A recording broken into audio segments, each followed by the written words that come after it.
As a boy, Tau violently resisted the extortionist efforts of South Africa's apartheid regime, killing some constables shaking down his neighbors in the tiny train town outside of Marseilles. Believing it will protect his community from repercussions, he flees and lives the next 20 years as a drifter and outlaw, eventually doing time in prison. When released, he returns to Marseille, unrecognized, hoping to live a quiet life, only to find the town transformed and not for the better. Extortion and violence still rule the day, but the faces have changed, now including some of his childhood friends who've grown up to become the kinds of criminals and abusers they once protested and fought against. Add to this Seth Tomko, a crime boss nicknamed the Ghost, and his gang of night runners, and the town is torn between competing, vicious authorities. Compelled by a sense of honor to his friends and the lives they could have had, Tau decides to stay and take a stand, despite having no hope of overcoming the odds stacked against him. June on the Range is primarily a reading event created by Michael K. Vaughan to celebrate Westerns. I'll have links in the description to his channel and all the co-hosts riding the trail with him. You can take a moment to like, comment, share, and subscribe to the channel of another YouTube creator you enjoy, like the June on the Range posse, or the algorithm will try to jump your claim. Five Fingers for Marseille is a Western set in contemporary South Africa.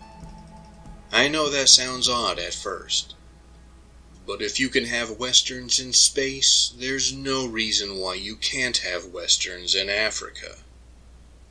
The movie contains most of the essential ingredients of a Western story. It takes place in a frontier town where different people come into contact and conflict. There is struggle between competing ideas about civilization and who is civilized.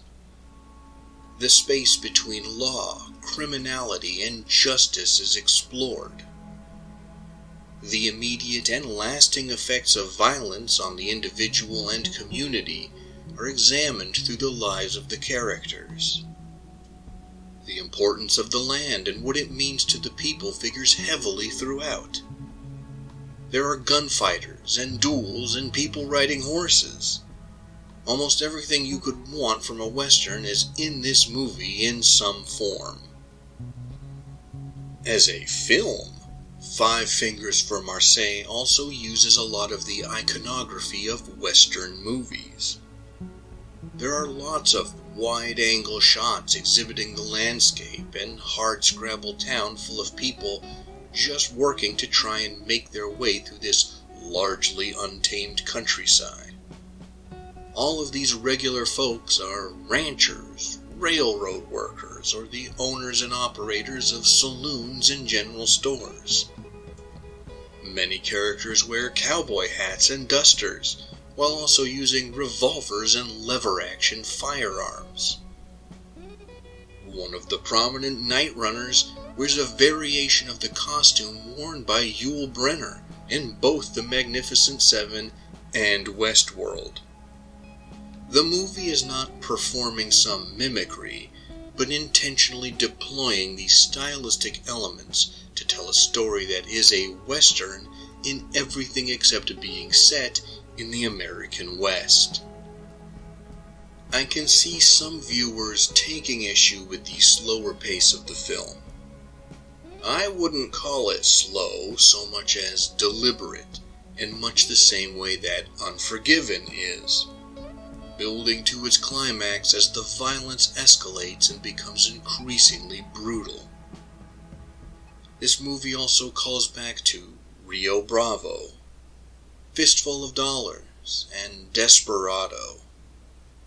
It also has what I think is a really inspired variation on the final showdown from The Good, the Bad, and the Ugly.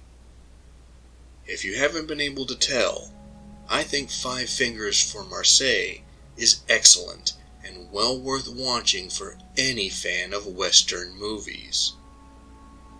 If you're looking for a totally off-the-wall reason to watch Five Fingers for Marseilles, Beyonce says it is one of the films that inspired her to make her album Cowboy Carter. So there's that. But what do you, the audience at home, think? Have you seen Five Fingers for Marseilles? What about any other Western that takes place far afield? What do you think are the necessary elements of a Western story? Feel free to share your thoughts in the comments. Thank you for taking the time to listen to my peculiar notions. If you appreciate this channel and want to support it, you know what to do. Until next time, enjoy some good Westerns, no matter when or where they're set.